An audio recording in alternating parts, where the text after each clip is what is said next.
സന്തോഷകരമായൊരു ദാമ്പത്യം അല്ലേ? നമ്മളെല്ലാവരും ആഗ്രഹിക്കുന്ന ഒന്നാണത്. പരസ്പര ധാരണ, സ്നേഹം, പങ്കുവെക്കൽ ഇതൊക്കെയാണ് നമ്മുടെ മനസ്സിലേക്ക് വരുന്നത്. പക്ഷേ ഇതിന്റെ എല്ലാം താക്കോൽ നമ്മൾ ചിന്തിക്കുന്നതിനും നേരെ വിപരീതമായൊരാശയത്തിലാണെങ്കിലോ? വരൂ, നമുക്കതൊന്ന് കണ്ടെത്തി നോക്കാം. ചിലപ്പോഴൊക്കെ അങ്ങനെയാണ്. ഒരേ വീട്ടില് ഒരേ മുറിയിലായിരിക്കുമ്പോൾ പോലും നമ്മൾ തമ്മിൽ ഒരുപാട് ദൂരെയാണെന്ന് തോന്നും. നിങ്ങൾ എപ്പോഴെങ്കിലും ചിന്തിച്ചിട്ടുണ്ടോ എന്തുകൊണ്ടാണ് ഈ വൈകാരികമായ അകൽച്ചയുണ്ടാകുന്നതെന്ന്? ഇത് പല ബന്ധങ്ങളിലും സംഭവിക്കുന്ന ഒന്നാണ്. ഇതിന് പിന്നിൽ ഒരു കാരണവുമുണ്ട്. അപ്പോ ഈ മതിലിന്റെ പിന്നിലെ യഥാർത്ഥ കാരണം എന്താണെന്നറിയുമോ? അതിനെ നമുക്കൊരു പേരിട്ട് വിളിക്കാം: പ്രതീക്ഷകളുടെ കെണി. നമ്മൾ അറിയാതെ തന്നെ ഈ കെണിയിൽ വീണുപോകുമ്പോഴാണ് പല ബന്ധങ്ങളിലും വിള്ളലുകളുണ്ടാകുന്നത്. എന്താണിത് എന്ന് നമുക്ക് കുറച്ചുകൂടി ആഴത്തിൽ നോക്കാം. നോക്കൂ, നമ്മുടെ ബന്ധങ്ങളെ മുന്നോട്ട് കൊണ്ടുപോകുന്നത് പ്രധാനമായും രണ്ട് ചിന്താഗതികളാണ്. അതിലൊന്നാണ് ലഭിക്കണം എന്ന ചിന്ത. അതായത്, എനിക്കെന്ത് കിട്ടി, എന്റെ പങ്കാളി എനിക്കെന്ത് തന്നു എന്നിങ്ങനെ എപ്പോഴും ഒരു കണക്ക് നോക്കിക്കൊണ്ടിരുന്നാൽ അവസാനം നിരാശയായിരിക്കും ഫലം. പക്ഷേ ചിന്ത നേരെ തിരിച്ചാണെങ്കിലോ, എനിക്കെന്തു കൊടുക്കാൻ പറ്റും എന്ന് ചിന്തിക്കുമ്പോൾ അവിടെ സഹാനുഭൂതിയും ആഴത്തിലുള്ള ബന്ധവും ഉണ്ടാകുന്നു. അപ്പോ ഈ പ്രതീക്ഷകളുടെ കെണിയിൽ നിന്ന് നമുക്കെങ്ങനെ പുറത്തു കടക്കാൻ പറ്റും? ഇതിനുള്ള ഉത്തരം ഇന്നത്തെ സൈക്കോളജി ബുക്കുകളിൽ മാത്രമല്ല, ആയിരക്കണക്കിന് വർഷം പഴക്കമുള്ള ജ്ഞാനത്തിലുമുണ്ട്. ഈ ഉത്തരം ഒളിഞ്ഞിരിക്കുന്നത് ആയിരക്കണക്കിന് വർഷം പഴക്കമുള്ള ഗൃഹസ്ഥ ഏക് തപോവൻ എന്ന ഒരു ഗ്രന്ഥത്തിലാണ്. മനുഷ്യബന്ധങ്ങളുടെ സങ്കീർണതകൾക്ക് വളരെ ലളിതമായ ഒരു പരിഹാരമാണ് ഇത് മുന്നോട്ട് വയ്ക്കുന്നത്. എന്താണ് ആ പ്രധാന തത്വം എന്നറിയാൻ നിങ്ങൾക്ക് ആകാംക്ഷയില്ലേ? ആ താക്കോൽ ഇതാണ്: ദേനാ ശുരു കീജേ. പണ്ഡിറ്റ് ശ്രീരാം ശർമ്മ ആചാര്യജിയുടെ ഈ വാക്കുകളുടെ അർത്ഥം ഇത്രയുള്ളൂ: നൽകിത്തുടങ്ങുക. വെറും 3 വാക്കുകൾ അല്ലേ? പക്ഷേ ഒരു ബന്ധത്തെ തന്നെ മാറ്റിമറിക്കാൻ ഇതിന് സാധിക്കും. അപ്പോ ഇതാണ് ഏറ്റവും പ്രധാനപ്പെട്ട കാര്യം.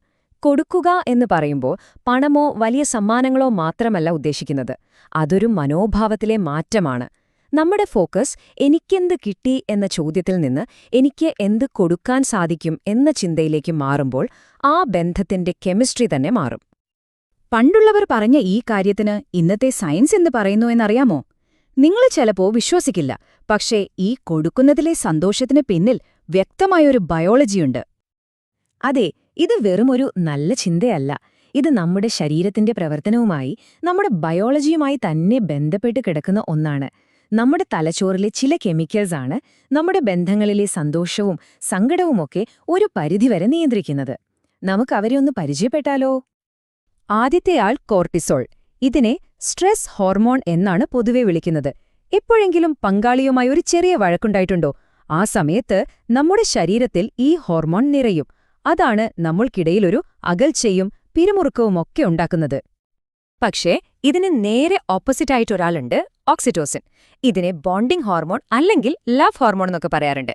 നമ്മൾ സ്നേഹത്തോടെ എന്തെങ്കിലും ചെയ്യുമ്പോൾ, പങ്കാളിയെ ഒന്ന് കെട്ടിപ്പിടിക്കുമ്പോൾ, നല്ലൊരു വാക്ക് പറയുമ്പോഴൊക്കെ നമ്മുടെ ബ്രെയിൻ ഇത് പുറത്തുവിടും. ഇതാണ് നമ്മളെ തമ്മിൽ വൈകാരികമായി അടുപ്പിക്കുന്നത്. ഈ ചാർട്ടിലേക്കൊന്ന് നോക്കൂ. കണ്ടോ? ഒരു വഴക്കുണ്ടാകുമ്പോൾ കോർട്ടിസോൾ, അതായത് സ്ട്രെസ് ഹോർമോൺ, റോക്കറ്റ് പോലെ മുകളിലേക്ക് പോകുന്നു. ഓക്സിറ്റോസിൻ ആണെങ്കിലോ താഴേക്കും. ഇനി സ്നേഹത്തോടെ എന്തെങ്കിലും ചെയ്യുമ്പോഴോ നേരെ തിരിച്ച്. കോർട്ടിസോൾ താഴെ വരുന്നു, ഓക്സിറ്റോസിൻ മുകളിലേക്ക് പോകുന്നു. സംഭവം സിമ്പിൾ അല്ലേ? ഓക്കെ, അപ്പോൾ തിയറി നമുക്ക് മനസ്സിലായി. ഇനി ഇതെങ്ങനെ ജീവിതത്തിൽ കൊണ്ടുവരുമല്ലേ?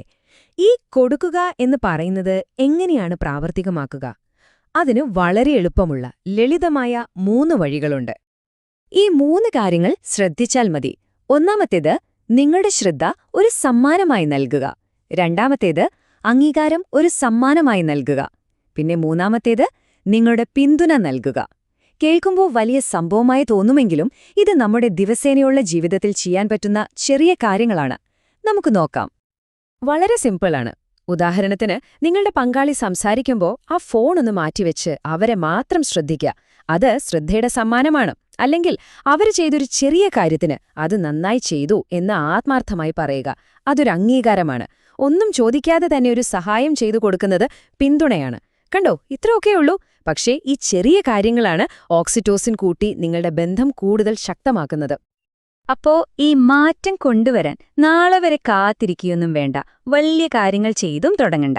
വളരെ ചെറുതായി നമുക്ക് ഇന്ന് തന്നെ തുടങ്ങാം. എപ്പോഴും ഓർക്കുക, ഏതൊരു വലിയ യാത്രയും തുടങ്ങുന്നത് ഒരൊറ്റ അടിവെപ്പിലാണ്. ഒരൊറ്റ നല്ല വാക്ക്, ഒരൊറ്റ നല്ല പ്രവൃത്തി, ആ ഒന്നിൽ നിന്നാണ് എല്ലാം തുടങ്ങുന്നത്. അതിനാൽ എന്റെ ചോദ്യം ഇതാണ്: ഇന്ന്, ഈ ദിവസം, നിങ്ങളുടെ പങ്കാളിക്ക് കൊടുക്കാൻ കഴിയുന്ന ഒരേ ഒരു ചെറിയ സമ്മാനം എന്തായിരിക്കും? അത് ചിലപ്പോൾ നിങ്ങളുടെ കുറച്ച് സമയമാകാം, ഒരു നല്ല വാക്കാകാം, അല്ലെങ്കിൽ ഒന്ന് ചേർത്ത് പിടിക്കുന്നതാകാം. എന്തായാലും ആ ഒരൊറ്റ കാര്യത്തിൽ നിന്ന് തുടങ്ങൂ, ആ അദൃശ്യമായ മതില് തകർത്ത് ഒരു പ്രകാശത്തിന്റെ പാലം പണിയാൻ. ഈ ഉള്ളടക്കം ഗുരുദേവ് പണ്ഡിറ്റ് ശ്രീറാം ശർമ്മ ആചാര്യജിയുടെ ദിവ്യസാഹിത്യത്തെയും ആധുനിക ശാസ്ത്രീയ ഗവേഷണങ്ങളെയും അടിസ്ഥാനമാക്കിയുള്ളതാണ്. ഇത് ഒരു വിദഗ്ധോപദേശത്തിന് പകരമായി കണക്കാക്കരുത്.